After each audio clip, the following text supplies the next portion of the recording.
Hi, this is Kate from Generate Magic. So often in spiritual circles, we hear talk of angels or spirit guides or somebody that you can call on, right? And so when I first got into spirituality, this is before I knew about law of assumption or any of that. I knew a little, I had heard of law of attraction, I had heard of Abraham Hicks and The Secret, but I was still kind of new to this whole world. And so when I heard about angels and spirit guides, I was like, oh man, I want one of those. and, and I really got into this whole circle of these people that were into that kind of stuff, right? They talked about sending energy and energy healing, and all of it was just super cool to me. And to me, like a lot of people, right, I kind of got into it because I perceived anyway that I had a lot of issues in my life that needed to be fixed. And I was like, man, I found the magic ticket. But it pretty much felt like everybody else was a member of a club that I couldn't get into no matter how hard I tried.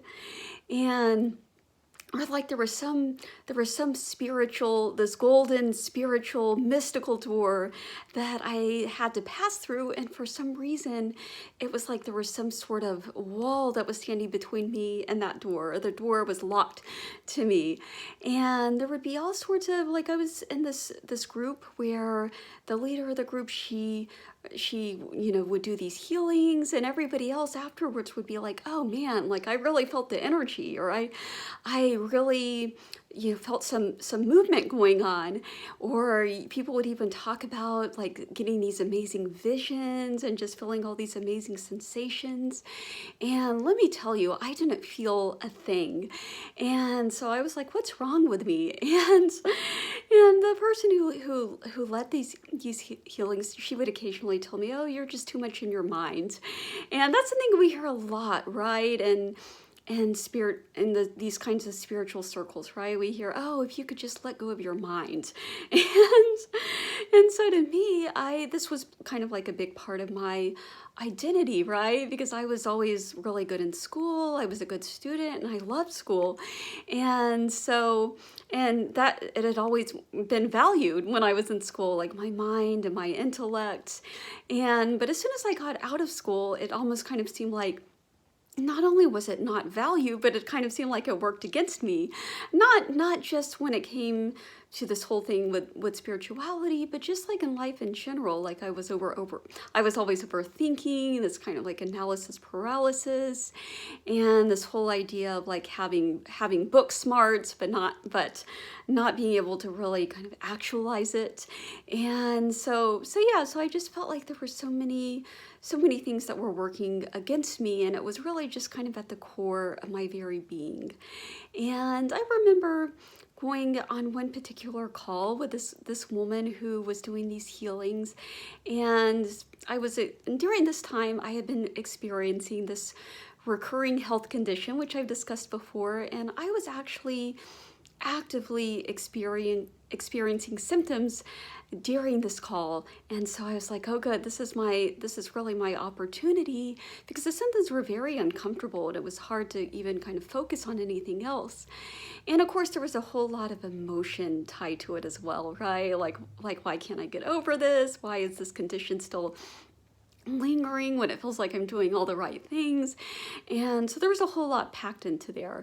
But I was like, yeah, if I could just get on with this woman and she can release everything that I'm experiencing. And so, but I didn't, and all these other people were going before me, and at least according to what they said, they were all getting these miraculous healings. But when it came to me, like I didn't feel anything change. And a lot of times on these sorts of things, I guess it's just kind of this people-pleasing tendency. Like a lot of times I feel kind of bad telling them that I didn't really feel like it worked. But in this case, I had to be honest with her. I was like, I don't really feel anything, or I don't really feel any change at all. And she was like, oh, it's just your resistance. And that really frustrated me.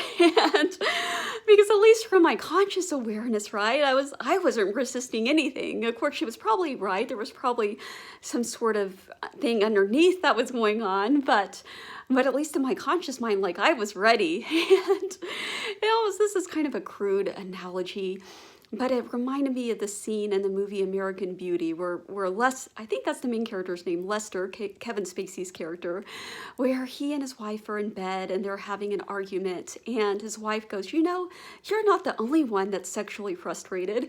And then Lester turns to her and he's like, well, come on, baby, here I am. And so I felt like I was like that with God, the spirits, the angels, whatever you want to call it. I was like, come on, here I am. I'm ready. I'm ready for my miracle. I'm ready to receive. That's another thing that we always hear, right? That, oh, there's something in us that's blocking us from receiving. I was like, no, I'm ready to receive that miraculous healing. But there was just nothing that was shifting. And it was just so frustrating and discouraging for me. And so eventually I came to recognize that I was seeing it all through the lens of separation, right? I was seeing it as some outside source that was somehow higher and superior to me and way above and beyond me, that was somehow going to come in and rescue me. And it felt like no matter what, I could just never get to it. And so obviously, all paths lead to the same river, right? And so everybody kind of has like their own special sauce, or everybody has their own type of things that resonate with them. So for a lot of people, energy healing, talking with angels, talking with spirit guides, that's been like immensely healing and immensely beneficial for them. But to me, I could never really get the benefits that I was desiring, because I was always just seeing it through this lens of separation. And so what finally like was the shift for me is just kind of thinking of it, okay, I'm just stepping into the avatar of that person who already has whatever it is that I desire. And of course, in law of assumption, right, that's what it's about, is it's becoming that person who has whatever it is that you already desire. It's living in the end. But even that, to me, it felt very elusive. It felt like something that was kind of very mystical, very abstract. And even though I'm a writer and I love abstractions and I love kind of out there, trippy spiritual language, I couldn't make it work for me. But when I started kind of thinking of it in these kind of more, to me, like more kind of pragmatic terms, like, oh, I'm just kind of stepping in the avatar. And that's when I started to really see real shifts. And that's really kind of what I owe making such rapid progress on my latest novel, right? The fact that I got the first draft of the novel done in a little over 90 days, and now I'm really tearing through the revision. And whereas previously it had taken me like years and years, and I was constantly starting projects and never finishing them.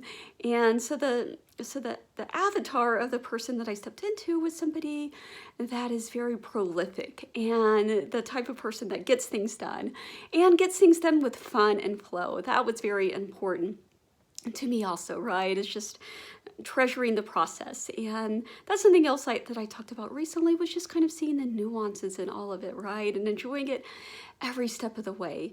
And so the movie Avatar, right, the James Cameron movie, so the character Jake Sully, who's the Marine, so the Avatar device is what allows him to go onto this planet, the planet of Pandora, which is otherwise would be uninhabitable for humans, right? So in the same way, when you step into your avatar, it allows you to accomplish things that would otherwise seem impossible for you, like these impossible goals. And so the person with the perfect health, that has the business or the career that you desire, that has those connected relationships you desire, like all of that can be built into this avatar. And so I often talk about, it's not about fixing yourself, it's not about changing yourself. And that's something that I really stand by. And so something I want to point out about the movie, right, is that the Avatar, the Avatar is actually a hybrid between the humans and then I think you pronounce it the Na'vis, the blue creatures basically. So it's a hybrid. And so it's not like Jake completely like abandons everything that made him Jake, right? And so in the same way, it's not like you're completely like abandoning, you know, everything about yourself that gives you your unique magic, right? And it's really just about integration.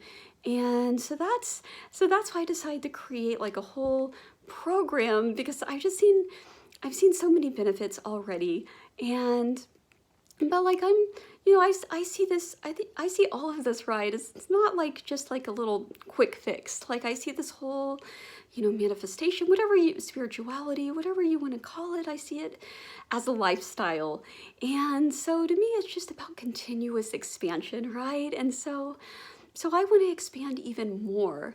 And I thought, what fun would it be if we could all expand together, right? And so we could all kind of guide each other along this journey. And so that's why I created this program. It's a 21-day program. And so the first day, we're just going to meet over Zoom. And I'm just going to kind of walk you through like the techniques basically of how to actually design your avatar. But then once you design it, that's when you step inside your avatar, and that's when you actually start living it, right? And so so we're going to have this private messenger group. I'm thinking of using the app Voxer. I'm not 100% sure on that yet, but basically it's just going to be a private group where we meet, and each day I'm going to provide you with additional insights, activities to help you further integrate the teachings, and also where you can support one another and ask questions as well, like any questions that might arise, and also just where you can share any wins and any insights that came up.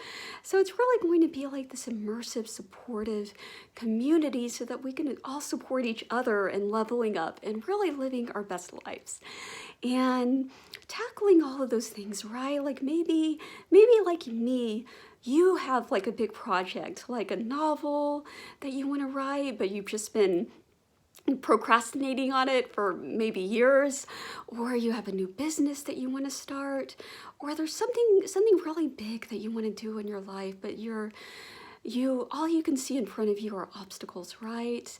Or you just don't know where to start. And so you're really having trouble just kind of finding that motivation and that guidance. And so this is what this is about. It's really just helping you bring those really big visions to life. And so I'm going to put a link in the description that really kind of that explains this in a lot more detail. But that's what I wanted to talk about with you. And yeah, I think if you could just see it as stepping into your avatar, if this is something that you've been kind of struggling with, right? Like how do I really occupy the end? Like what does that really mean, you know, to live in the end? Or what does that really mean to be the person who has everything that I currently desire? So just thinking of it in that terms might help you to kind of wrap your head around it more and actually start applying it in your life. And one other thing that I want to mention too is another way you can kind of think of it as an alter ego. And so a lot of famous entertainers have alter egos. Like I've talked about this before in a video, Roberta Flack, the great singer, she had an alter ego, I believe Rubina Flake, I want to say, was the name of her alter ego. But essentially, because in her actual life, even though she obviously had the singing talent, she was very shy. She did not see herself as somebody that was going as getting up on a stage and performing in front of this huge audience. And so creating this avatar for herself, creating this alter ego for herself, that was bold, that was kind of a diva, that really just kind of allowed her to more fully, gave her the courage to more fully step into this role and more fully embody this role. And that's what a big part of it is about too, is embodiment, right? It's not just about, yeah, I see a lot of stuff on, oh, creating your future self or whatever, but it's not just, creating, writing down some stuff, but it's about fully embodying that. And so that's what the purpose of this group is as well, is that we can all fully support each other and in the embodiment process. And what do you do when challenges, or what you perceive as challenges anyway, kind of show up along the way, and really just having fun too. I think that's always important. And so with that, again, all the details are in the description. And so with that, thank you so much for watching, and have a wonderful day.